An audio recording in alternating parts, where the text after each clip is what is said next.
ఈరోజు కర్నూలు జిల్లా మంత్రాలయం మండలం బూదూరు గ్రామంలో మనము గత 70 సంవత్సరాల నుండి బూదూరు గ్రామంలో కాంగ్రెస్ ప్రభుత్వాన్ని కంచుకోటగా ఉన్నటువంటి బూదూరు రెడ్డి సోదరులు గత నెలలో వైఎస్ఆర్సీపీలో జాయిన్ అవ్వడం జరిగింది. మరి అందులో భాగంగా ఈరోజు మనము బూదూరు గ్రామంలో ఎన్నికల పర్యవేక్షణ మన మీడియా తరఫున నిర్వహిస్తున్నాము. అందులో భాగంగా బూదూరు సర్పంచ్ అయినటువంటి రెడ్డి గారిని, మల్కాన్ రెడ్డి గారిని ఎన్నికల సమావేశం ఎలా జరిగింది దానికి సంబంధించిన విశేషాలు కనుక్కుందాం. మీరు చెప్పండి, గతంలో మీరు కాంగ్రెస్ ప్రభుత్వంలో కంచుకోటగా 70 సంవత్సరాలు మీరు బూదూరుని కాపాడారు. మరి రీసెంట్గా మీరు వైసీపీలో జాయిన్ అయ్యారు. దానికి గల అభిప్రాయాలు ఏమో చెప్పగలరు?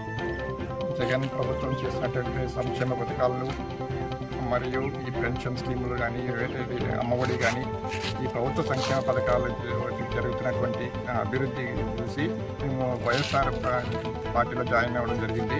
ఈ సంక్షేమ పథకాలు ఇలాగే కొనసాగాలంటే జగన్ మళ్ళీ రావాలని మేము అంతా గ్రామం అంతా తీర్మానించి మేము వైఎస్ఆర్ పార్టీలో చేరడం జరిగింది. గతంలో చిక్కారెడ్డి గారు ఈ గ్రామంలో పర్యటించి చిక్కారెడ్డి గారి యొక్క సపోర్ట్ని తీసుకున్నారు. చిక్కారెడ్డి గురించి సపోర్ట్ తీసుకున్నారు. చిక్కారెడ్డి గారు ఈ కాన్స్టిట్యూషన్ టికెట్ రావడం, రాఘవేంద్ర రెడ్డి గారు మరి మీరు టీడీపీలో నుంచి ఇప్పుడు వైసీపీలో జాయిన్ అయ్యారు. దాని మీద వ్యతిరేకత ఏమన్నా వచ్చిందా? వ్యతిరేకత అంటే ఏం లేదండి, మేము ఇక్కడ గ్రామ అభివృద్ధిని ఆకాంక్షించి మేము వైఎస్ఆర్ పార్టీలో అభివృద్ధి ఎలాగే కొనసాగాలంటే మేము ఇది వైఎస్ఆర్ చేయాలని జాయిన్ అయ్యాము. వైఎస్ఆర్లో కంటిన్యూ అవుతాం. ఈరోజు జరుగుతున్న ఎన్నికల్లో మీ గ్రామంలో ఇంత ప్రశాంతంగా ఎన్నికలు జరగాలని కనిపిస్తాయి. సో దీని మీద మీ అభిప్రాయం? ఇది మా గ్రామ ప్రజల సహకారంతో ఎలాంటి సమస్య లేకుండా అందరూ ఏకగ్రీవంతో అంతా ఒకే మేము జగన్ ప్రభుత్వానికి సపోర్ట్ చేస్తున్నాం.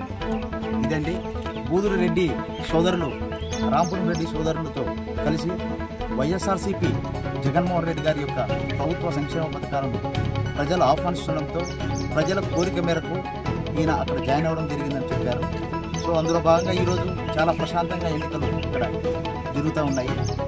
దానికి మా ఇచ్చిన విహెచ్సి తరఫున